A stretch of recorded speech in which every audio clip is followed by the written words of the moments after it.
Alright, it's time for a new adventure. This time we're doing a garden route tour, and starting from the 5th approximately to the 10th of January, and starting in George, based at the George Caravan Park Country Resort, and then travelling up the old Montague Pass, and then along Paardekloof to Duiseldorp, and along the Kammanassie Road to Uniondale, and then at Uniondale drop down parallel to the main road through Prince Alfred Pass down to De Vlucht, and then down to Diepwalle in the Cape Nature Reserve, and then from Diepwalle across Komse Pad to drop down into Knysna and at Simola, across along the lagoon, then up the river and across the Red Bridge up through the Phantom Pass to Renendal, and then along join onto the Seven Passes Road. Seven Passes Road will take you back to George directly.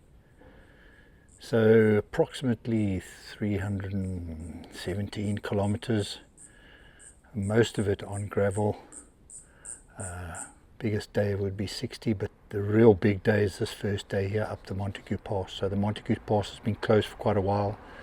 It's a heritage road and unfortunately got washed away a little bit and hasn't been repaired yet. So the first day is going to be the one. And I'm looking forward to coming down through the Prince Alfred Pass as well to De Vlucht. Over here, this section here is pretty awesome. And then of course into the forest, all along the forestry roads, and also the Seven Passes as well. So yeah, it should take me 5 or 6 days.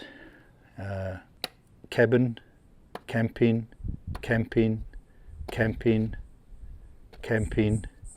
and camping. Okay, this is my rig for 2026 Garden Route Gravel Tour. Riding somewhere under there is a bicycle, a Pardus Urgano, running with Shimano GRX 105s, 11 speed, and starting from the front. Oh, actually tires, so Panaracer 50mm, SK Plus 50mm, running at the moment 4-bar, moving up to handlebars, so flared handlebars with leather grip, tail fin bar bag rack, profile aero bars with 60mm risers. I find that a lot more comfortable than to being flat down on the bars.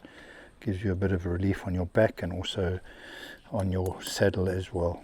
So profile aero bars, very stable, very strong, so they can support other gear, but no need with the tail fin bar bag system.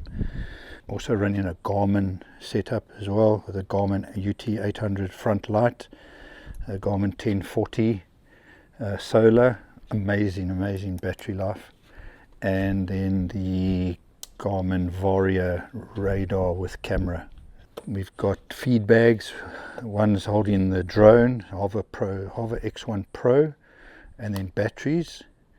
And we've got a top tube bag, my phone will be in here, and various bits and pieces in the bag itself, snacks.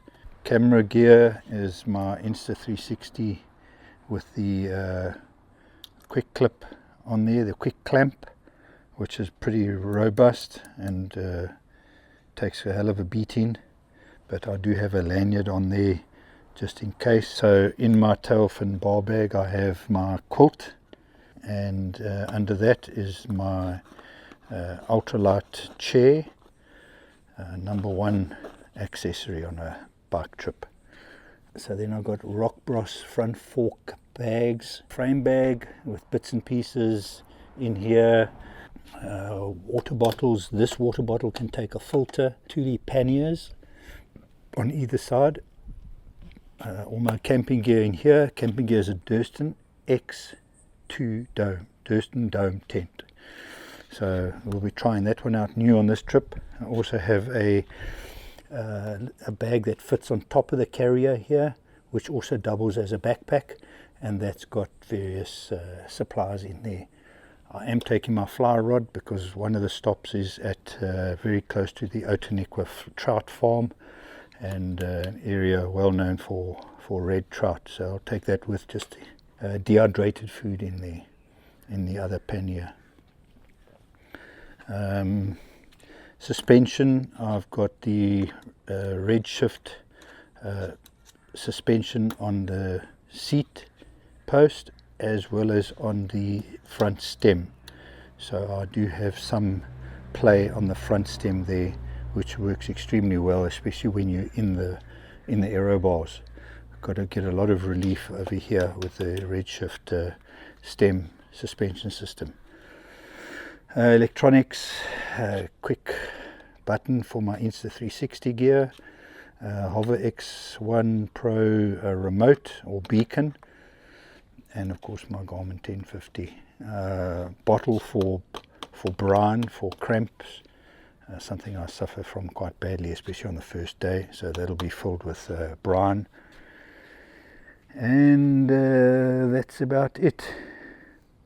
I've got a new walking pole for my bike stand.